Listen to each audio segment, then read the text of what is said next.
Olá, meus amigos, paz e bem a todos. É o pastor Esaú Neves e nesse vídeo eu quero colocar um simples tema sobre estratégia da mente firme.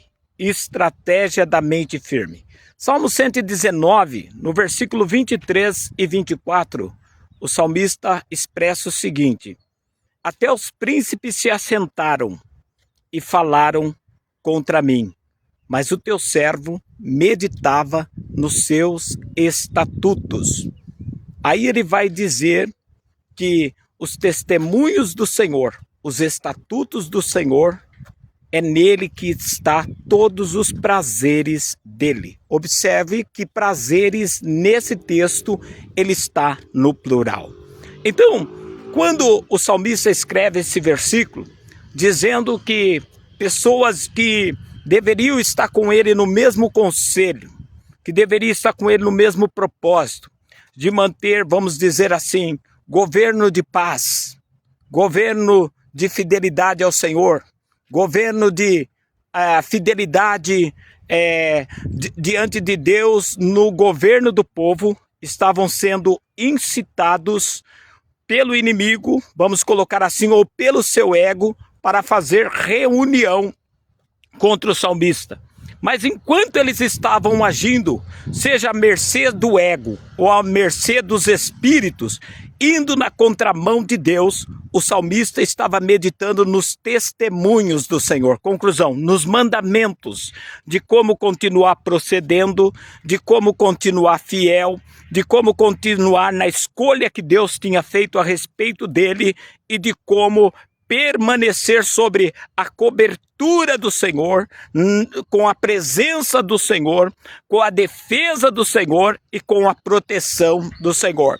Porque daí, enquanto os príncipes faziam esse conselho contra ele, assentando, procurando estratégia para se opor, e ele estava aguardando os testemunhos do Senhor, aí no versículo 24 ele vai falar porque nos testemunhos do Senhor estavam todos os prazeres dele, enquanto aqueles homens estavam procurando uma maneira de se satisfazer, galgar poder, por exemplo, poder à base da traição, à base da calúnia, da difamação e da mentira. Ainda que nós passamos algumas injustiças, algumas coisas que não entendemos como salmista, nós vemos no salmista que os prazeres dele, os desejos de realização da vida dele permaneciam firmes no Senhor. Um exemplo é a sua vida afetiva. Se ela precisa de estabilidade, só será conforme o Senhor. Não será tentando, não será entrar em grupos que conhece. Eu conheço um monte de gente que entrou em grupos de namoro,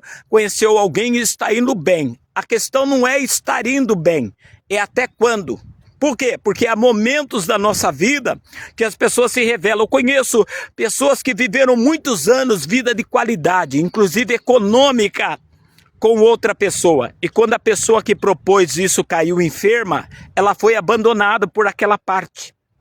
Eu cheguei a ver na televisão, e faço aqui, sem colocar palavras, um cantor, pai de família, casado com uma mulher, que depois ele sofreu uma determinada enfermidade que veio o paralisar. Mesmo cuidando dele, não largando dele, ela disse que se sentia livre e até anunciou namoro com outra pessoa. Deu até uma determinada polêmica, porque ela não podia se sacrificar, ela não podia, vamos dizer, morrer a mulher que estava nela, ou seus desejos carnais, suas apetites, por causa da condição que aos olhos dele, da medicina, eu acho que era irretornável, irreconstruível. Então, observe aqui a aliança do casamento, como se trata da raça caída, tanto num religioso como no juiz, que é o cartório, as afirmações de promessa na alegria, na tristeza e ser ajuda mútua na dificuldade e não deixar de ser uma só carne na dificuldade. E eu sei que muitos de nós falhamos com pessoas no momento da vida afetiva que a pessoa precisava demais. Nós achamos ela um peso, achamos que ela estava sendo um problema para nós. Quer dizer, imaturidade, rebeldia ou inconsciência do que verdadeiramente é uma aliança. Mas aqui está o caso do salmista, ele dizendo, estava com um problemão. Até príncipe, pessoas de posição, então as pessoas de influência em torno dele, nenhuma delas ali, pelo que se entende, estavam de comum acordo com a parte final, com a cabeça que dava a palavra final, que era ele. Estavam assentando e falando contra ele, criando estratégia. Mas ele estava pensando no quê?